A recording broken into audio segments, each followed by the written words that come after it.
In today's video, I'm going to talk about cash flow and why it's important in your portfolio. Coming right up.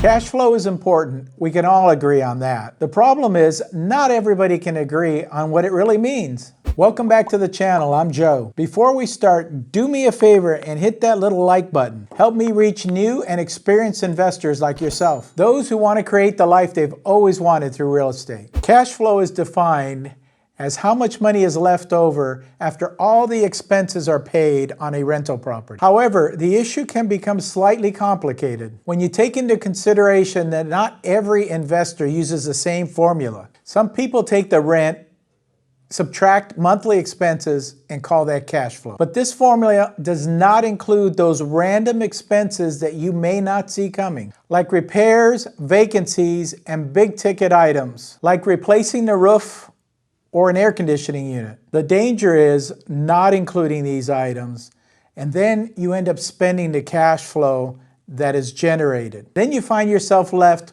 without anything to pay for vacancies and repairs. When others describe cash flow, they include every expense that they can even think of. Vacancy at 10%, repairs at 10%, and so on. The problem with this formula is that it can make investing seem unprofitable. So which is the best way to calculate? In general, there are two uses for cash flow. The first is to have extra money to spend. The second is to protect your investment. So for example, what I do here in California is I'll take the gross rent. I don't necessarily subtract for vacancies because we have very, very little vacancies here in California, so I don't really need to attribute any percentage for that. Then we subtract all the expenses, and that's really important. So who's paying for the utilities? You may be paying for a portion. Who's paying, for example, if there's a homeowners association that's due, and that's usually the investor that pays for that.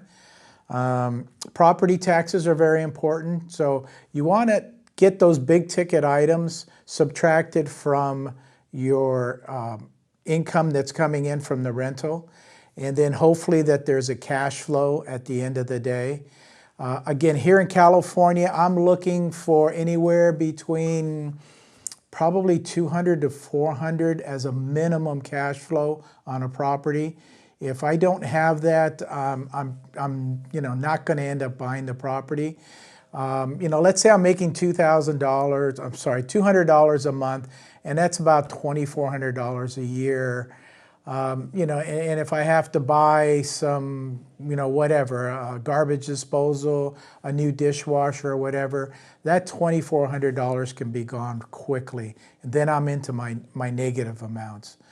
So be careful how you calculate your cash flow at the end of the day. Cash flow can mean different things to different people, but we can all agree that it's the money that you make after subtracting all the expenses from the income that you make. As you continue to learn more about real estate, pay special attention to the formulas we use so that you can figure out how much profit you're making at the end of the day, or if you'll make any profit at all. As a general rule, you don't want to buy a property that has negative cash flow unless you have sufficient income coming in that you can take care of that negative cash flow. If you want to know more about analyzing deals, click on this video right here. You'll be able to spot cash flowing properties in no time. See you on the next one.